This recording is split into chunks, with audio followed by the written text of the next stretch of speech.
Welcome back to the channel. I'm Lauren Fix, and this is the 2024 Hyundai Kona Limited all-wheel drive. Now, we have reviewed the N-Line before in a separate review. They are similar yet different in many ways. There are different engine choices, new body panels, a lot of new technology, and more standard safety, and this is the top of the line. Let's get started with looking at some of the improvements for 2024, and there's quite a few. One of the things you're going to notice for improvements is the new front end. That's the new logo, that LED light across the front, which is quite striking at night, as well as the marker lights down below. I know a lot of people don't like them that low, but this is part of Kia's design, and it is completely redesigned with a new modern look throughout the whole entire vehicle. All Hyundai Konas ride on 19-inch alloy wheels with all-season tires, different wheels for different trim packages. This one's kind of neat, and it's all new. Some of the changes you'll note is the inspiration of this extra small crossover. It looks much like a Tucson. You're going to see those cut lines that are very unique in the design, black roof rails on our limited package, as well as mirror caps that are body color. Overall, this vehicle is really nicely designed. It is modern, it is larger in every single way. The warranty is 10 years, 100,000 miles, and there is a 5-year roadside assistance plan that's included that could save you a few dollars. Coming across the back, you have this matte silver striping across this upper wing. Wiper blade is here. Again, I wish it was tucked up. I always talk about that. The Kona logo and the Hyundai logo right here. Really nice. This is an H-Track, which is all-wheel drive. This is the 1.6-liter turbo, which has more power. Again, there is a lower performance level. We'll talk about that under the hood in just 1 second. All across the back is nice and clean. There's also a proximity key, so when you get near the vehicle and you need to open that trunk and you have your hands full, that's included in the limited package. When it comes to the seats, they are certainly more supportive than the previous generation. 8-way power driver's seat, 6-way adjustable driver's seat, which includes lumbar. Beautiful interior colors as well. I really like the soft gray.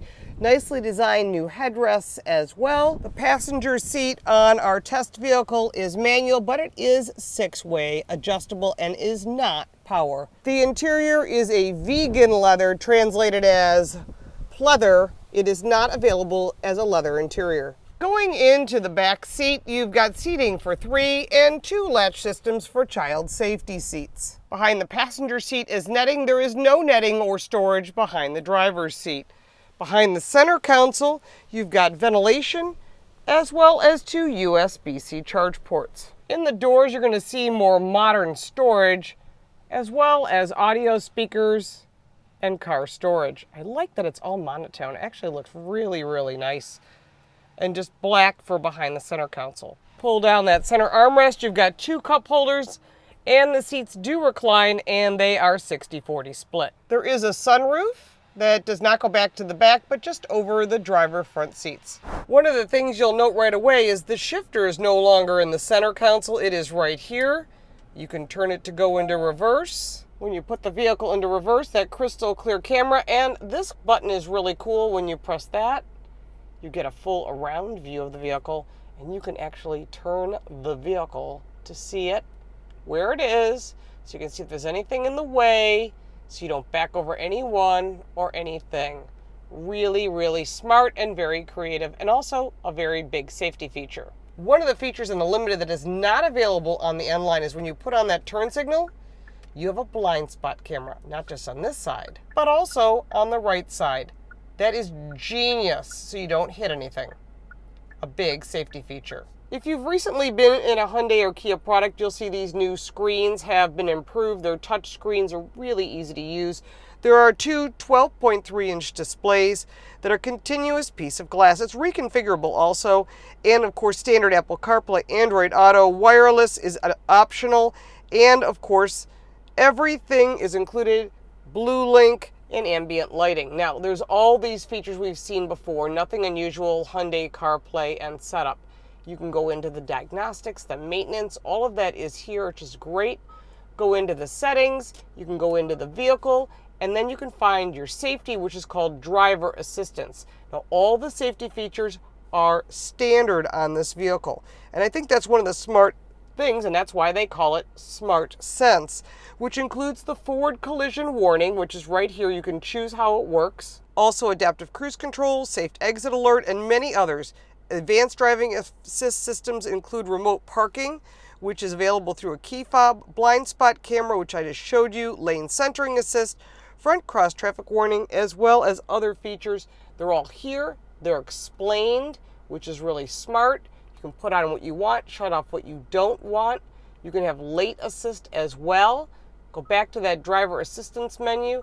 You can do driver attention warning. I love how it's explained. It's really great driver convenience features. They're all right here so that you can use them. All your climate, your door, your digital key, all of that is here. And just go back to that main menu. Really easy to use. I'm not going to go through every single setting, but everything you need, including customizing your gauge cluster, that's neat. You can have a welcome sign. You can say, I want a different theme. I want to change that theme to a classic, and you can do that. I'll show you what it looks like. This is your classic theme, and there's your simple theme. I guess it depends what you like. You can want to do the classics. You can get different graphics as well. You go into those different modes, and you can find that out. While I'm here, let me show you the different drive modes. You've got sport mode, snow mode for that all-wheel drive, and everything changes in normal mode. What it looks like in the simple setup is it doesn't change too much, but it is kind of cool. The snow mode, I like the simple mode. I think you don't need all of the other things. Driving it in the normal mode is what most people will do. Really nicely done. Very clean, very simple. I do like what they have done with the new design setup. Really, really impressive. One of the things you're going to note right away is this line here. There used to be the Hyundai logo, which looks like this on the key fob, which is two people shaking hands. Now that I pointed that out, I hope you can see that. Very simple key fob. Very nice, very clean. But instead they've gone to this new 4 dots, like you'll see in the Ioniq lineup, which is their electric cars. Very simple, easy to use. All the controls are easy to understand. You got all of your safety features here. Pressing that information will change the screens in front of you. You can set to your safety features if you wish. Really easy to use. And there's paddle shift, which I kind of chuckle at because you're really not going to use it for performance.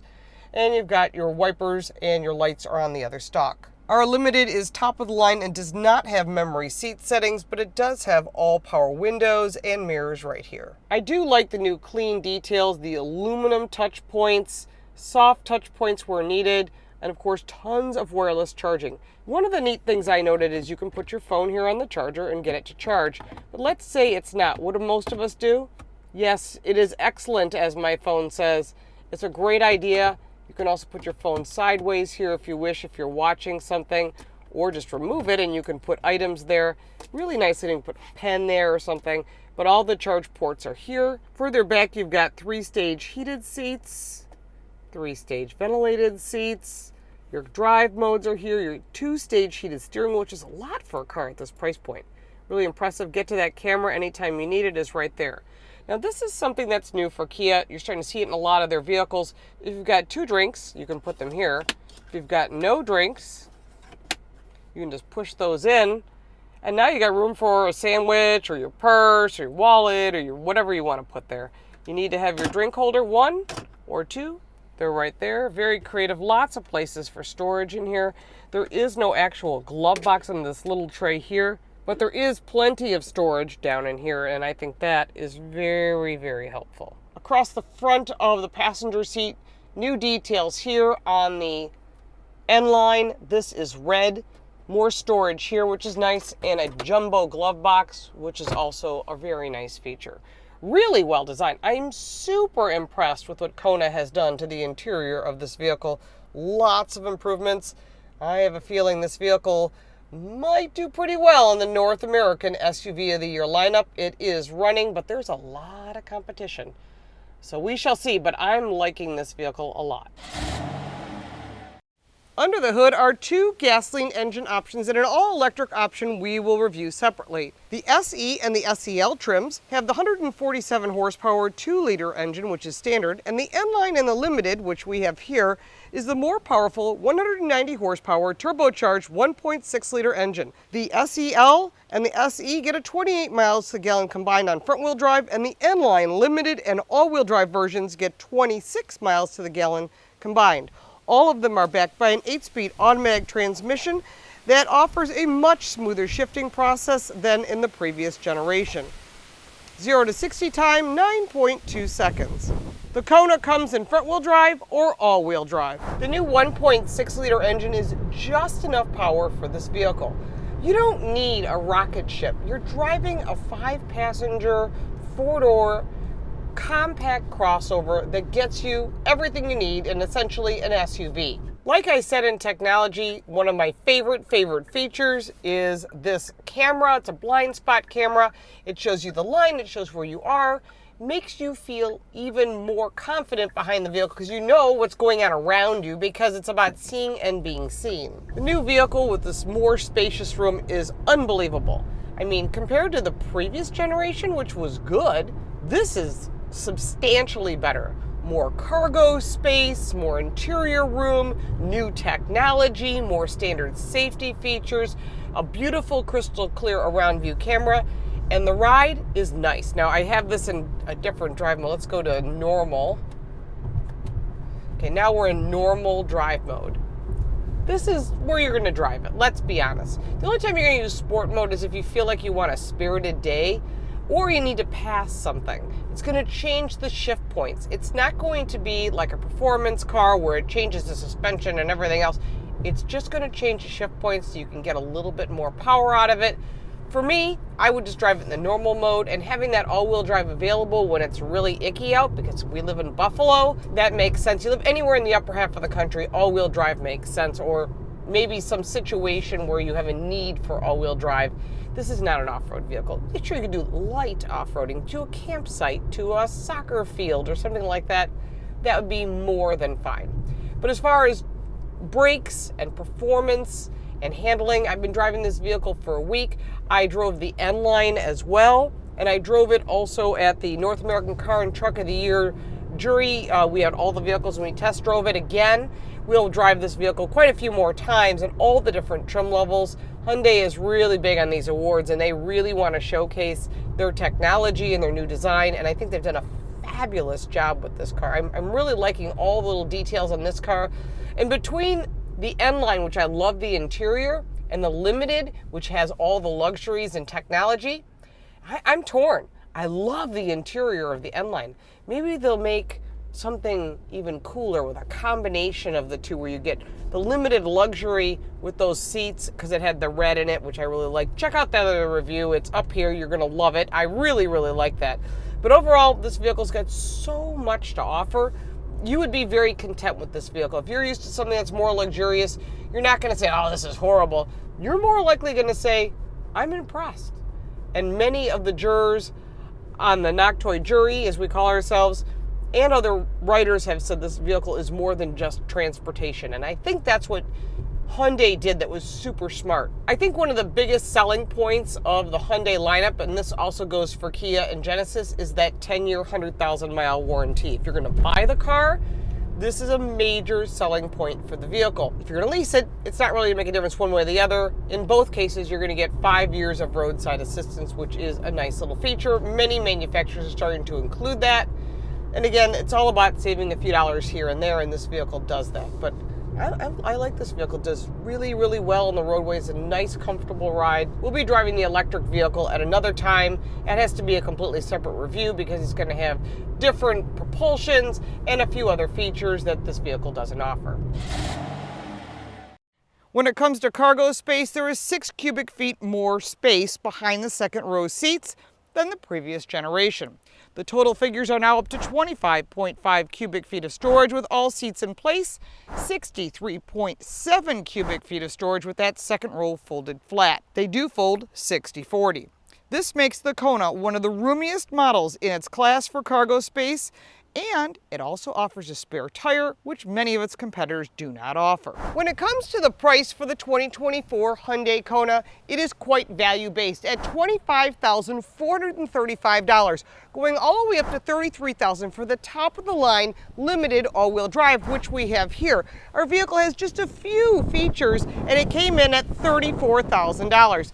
Actually, that's a pretty value-based price right now and below the average cost for an average car. You're getting a compact, SUV that gets you everything you need, top safety, which is standard, and a lot of positives to this car. That includes a pretty spunky engine, all-wheel drive, top safety. My favorite, the blind spot cameras, can't be beat. Easy to use technology, very clean, plenty of storage, and this vehicle is so much better than its previous generation. When it comes to the negatives, there really aren't very many negatives to this vehicle. You should take it for a test drive as well as many of the competitors. Here's just a few of them: the Mazda CX-30, the Kia Soul, the Volkswagen Taos, the Subaru Crosstrek. Literally everybody has a competitor in this category. That's why we review them all. I'll put a list of all the competitors down below and links to those reviews so you can do all your homework in one place. Again, it's really important to check with your insurance agent because insurance rates are going to be all over the road on these vehicles, especially if you're adding in a hybrid portion. That's going to increase that insurance. Very important to know. If you have additional questions about the Hyundai Kona, put in the comments below. I'll be happy to answer them. If you bought one of these, we're kind of curious. We'd love to hear what you think. We have a lot of people commenting, telling us they love this car, so I'd love to get your feedback. If you got value from this video, make sure to like and subscribe for more videos like this one. If you'd like to support our channel, you can buy me a cup of coffee. The link for that is down in the description, as well as for the website, the podcast, the social media, and the book. Thank you so much for watching. We'll look forward to seeing you next time.